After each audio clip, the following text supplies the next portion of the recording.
Just fucking do it. Subscribe now.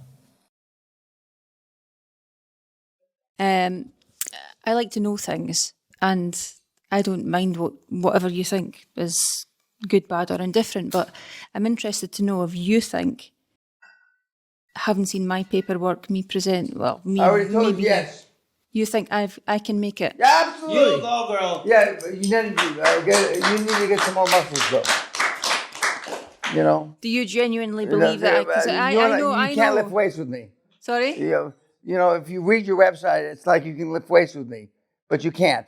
Trust me. Bet you could. You need about 4 more inches on your biceps. Bet you could. Yeah, I mean, but you can. You can. You've already built a social media following, right? Rightly or wrong, whether you built it correctly, I don't give a shit. You have morons that follow you. And you have people that you can sell shit to. No, they're all over the world. She's got a worldwide following, right? Yeah. Okay. And she's not selling net scum. I don't agree with her franchise thing. We'll talk about that later. Because I had the leading franchise in Europe in the early 2000s. And there's the upside and the downside, mostly downside with franchising. The only person that this is a slight exaggeration, mostly the only people that benefit from franchises are the ones that set them up. Would that be her? That would be her. Oh, she's good. Yeah, but I mean, that comes back to bite you in the ass. So we'll talk about that later. No, franchising is not what it. The only person that makes money is the guy or the gal that sets up the franchise. The first marketing. Exactly. Thank you. Multi-level marketing. What did you do? You set up a franchise. I never said. No, I came in and was brought in as chairman of, just like they always bring me in when the shit hits the fan. And we were the leading franchise in the early 2000s. It was called Quantum Consulting. You can Google fuck it. And the company made shit tons of money, but the franchisee made dick. Ultimately left. But I mean, you know, again, 2 or 3 of you that have some sales experience, or say you have some sales experience, like a Pakistani thief here, it's all right to have a big, obnoxious mouth when you can back it up with results, like I told you when we talked privately. You know, again, I have had a big mouth all my life. But then I backed it up. Most people don't. Or in my high school class, at our 20-year high school reunion, and most of the guys that I revered, the guys cut athletic prowess, cleaning trash cans. They're mowing lawns for the Goomba Brothers. All the talented guys. Why are they called Goomba Brothers? Because when I first met them, they reminded me of a couple of gangsters I knew in reality, in Goomba. They were Cuban. They're both dead now. And so they were the second edition of, and they have nothing to do with the guys I knew that were crooked. And they're not really gangsters. I call them that. But I mean, vicariously, they'd like to be the king of the Cuban mafia down there. Exactly.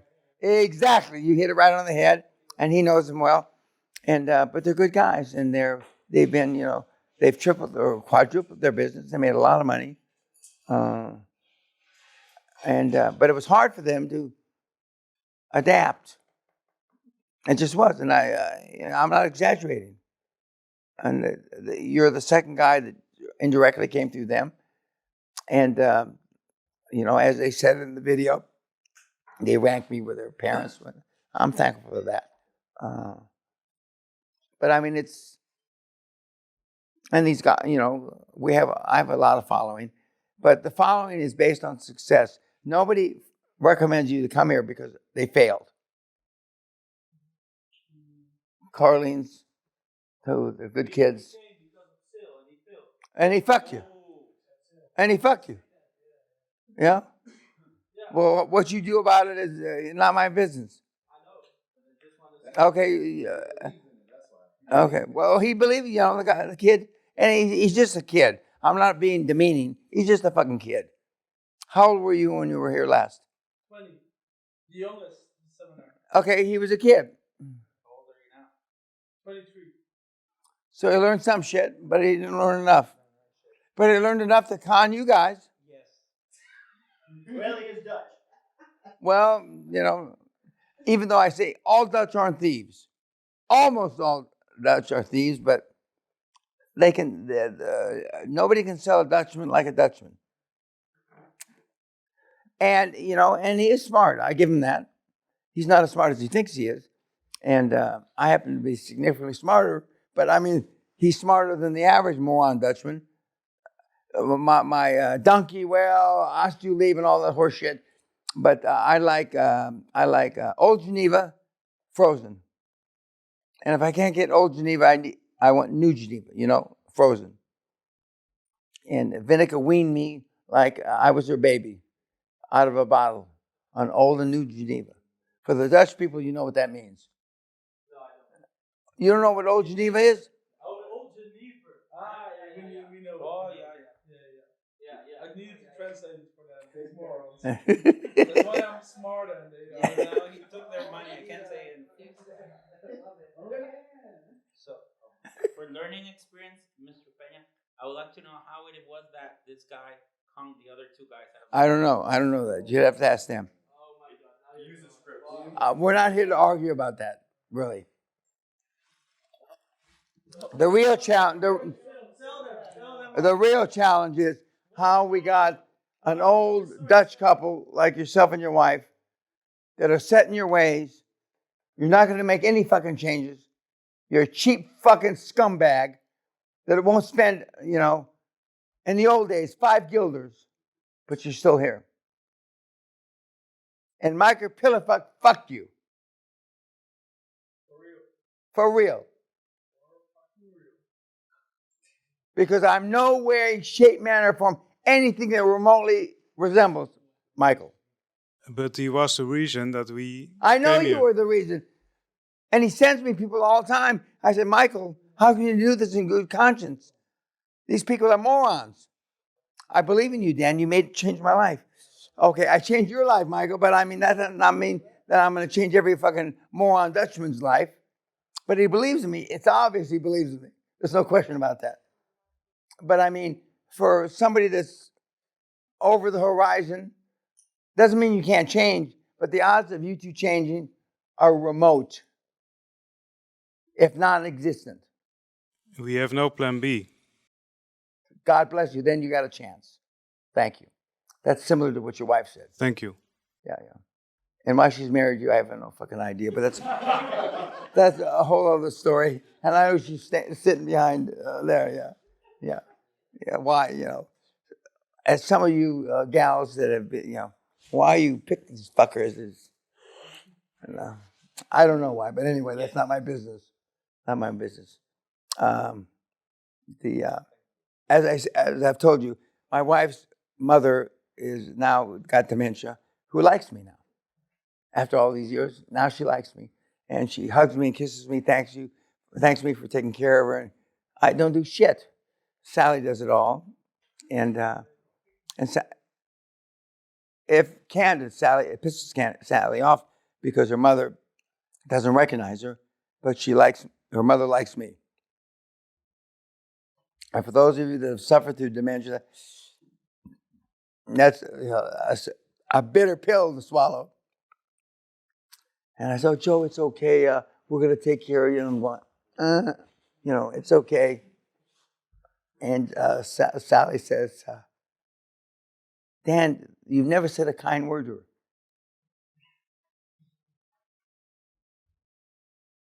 You wanted to drown her. Yeah. God moves in mysterious ways. No good turn will go unpunished. And her mother loves me now. Now, I don't know how much longer she's going to live. Hopefully shorter than longer. But I won't say I've never said a kind word to her, but I've never placed the adoration on her that she's given me back in her dementia years. And she doesn't know her daughter. No good deed goes unpunished. You snuck them on me. Sally, does your mother now not know who I am? Well, I mean, is she nice to me now? I've already, Sally, I've already explained all that. But and aren't you the nice person that does all the kind things for her? Is that yes or no? Okay. Do I have anything to do with the kind things that you do for her? No. Yes? Oh, well, she's being more kind. Any other questions before I go to bed? Sally's also getting weak. No, well,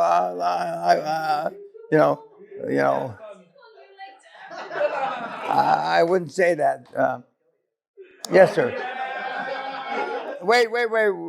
Question, sir. Are you really sure about my mother-in-law? Is that That was your mother-in-law? that was his idea. Yeah? Well, you ought to whack her. And your wife, although in some form she probably still loves her mother, as toxic as she is, not everybody deserves to be alive. And you know what I'm talking about. There's some people that are so fucking toxic, they should be drowned or whatever means. My dad, when I was a little kid in Jacksonville, Florida, after I was born, there was a big black Labrador that used to jump in my bassinet to lick my face, not hurting me, and that Labrador disappeared. Rumor was that my dad drowned it in a gunny sack in the river. Fast forward 3 or 4 or 5 years, we had a boxer in East LA in the hood that used to be nice to me but bite everybody else. The boxer disappeared. And that was my dad with dealing with stress. You know, you don't do that. Well, I don't think you do that, but it's obviously not a chosen fate. You know, a lot of trouble, my dad, if he said, the only clean sheet was everybody's dead, that's how he thought. Now, I'm not going to tell you the shit he did to the Japanese and shit like that, so, which would probably be classified as war crimes. As my father used to say, never elaborate, son, the pundits weren't there. The pundits weren't there. There was a lieutenant, I can't think of his name now, during the Vietnam War that went nuts and he killed a whole village or some shit. And he went to jail. And he just got out 4 or 5 years ago. And my dad had nothing bad to say about the lieutenant. He says, everybody that was judging him wasn't there. But the court martial he had, there were several officers, enlisted men on the court martial panel that had been there. That's why he didn't get executed. He got life and he got off in 20, 25 years. Unless you can put your feet in the boots of these guys, you don't know what it's like. You don't know what it's like. And I'm not suggesting you whack people. Some of the people in your life need to be whacked, but that's a whole other story, which I'm not, metaphorically speaking, of course. That you don't have to whack people to be successful in this program. All you have to do is to pull the trigger, metaphorically, and just keep running. You heard Roberto, your classmate, say, just keep running no matter what happens. Running into the gunfire, just keep running into the gunfire and keep executing. And that's hard when you're knocked down, this, that, and the other thing. But the guys and gals that have been successful just keep running. And as I poke fun at myself, it was hard for me to keep running because I was uncoordinated. Fall down, stumble. You see these movies, they're running around from the T-Rex and the gorillas, and somebody falls down. In the movies, it's a gal. In my experience, it's me. And then my buddies come back stand me up and drag me. Even though they didn't know about never leaving anybody behind in the hood. You didn't leave anybody behind. So they'd stand up and drag me. And, but our task here isn't life and death. But I want you to think like it's life and death. And you'll be, successful. Tomorrow, who's my 11:30? 12. 12:30. 1.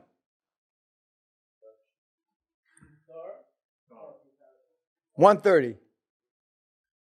2. How apropos, you're my last? Okay. Pistol or swords at dawn. Anything else before I go to bed? Sally's already jolted me a couple times. Yes, sir. Mr. Peña, you go into Mr. Grazzo's and speaking of life or death. And that's what It was empty. Throw this guy out. I didn't put it there. Oh, Somebody else did. Speaking of life or death, and is there any tips or stories you can tell us from Mr. Grazzo's and his past experience? well, he lost 7 wives at sea. Exactly. And when I can't do it without breaking off with a smile. And he could say it straight. It's tragic, Mr. Peña. It's tragic. The first 2 or 3, I was heartbroken. I couldn't believe how God would punish me. And then he started talking about the 5th and 6th. I thought I was damned. Aristotle used to say, Costa. And then he'd get a twinkle in his eye. Never smiled. And I said, I've heard, Mr. Grazzo's. I mean, you had a tragic life. But somehow I persevered. And I know that you'll persevere, Mr. Peña. He never called, in all the years I knew him, anything but Mr. Peña. In the beginning, I called him Mr. Grazzo's. And then I called him Constantine.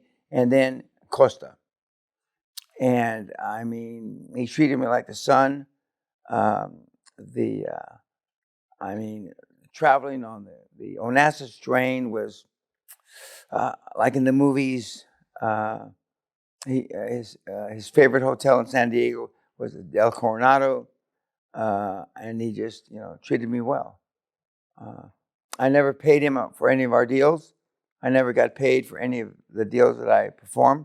I always said yes, whatever he asked me to do. I remember a big board meeting.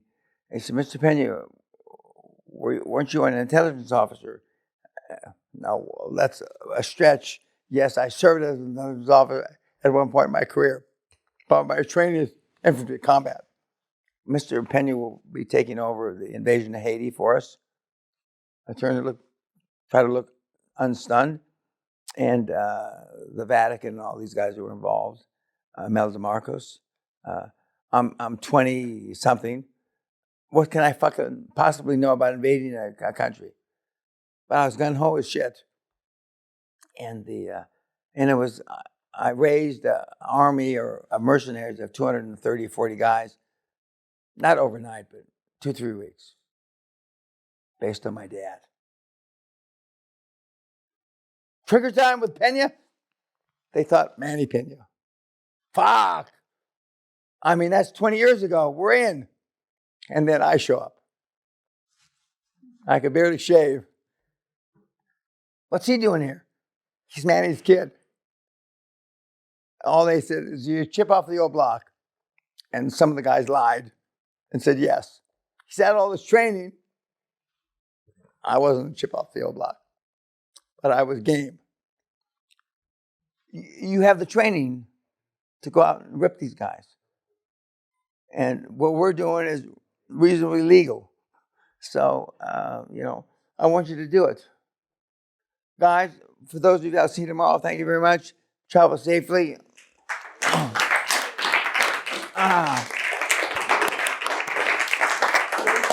Thank you. See you tomorrow. Thank you, kids. Thank you. For 30 years. Thank you.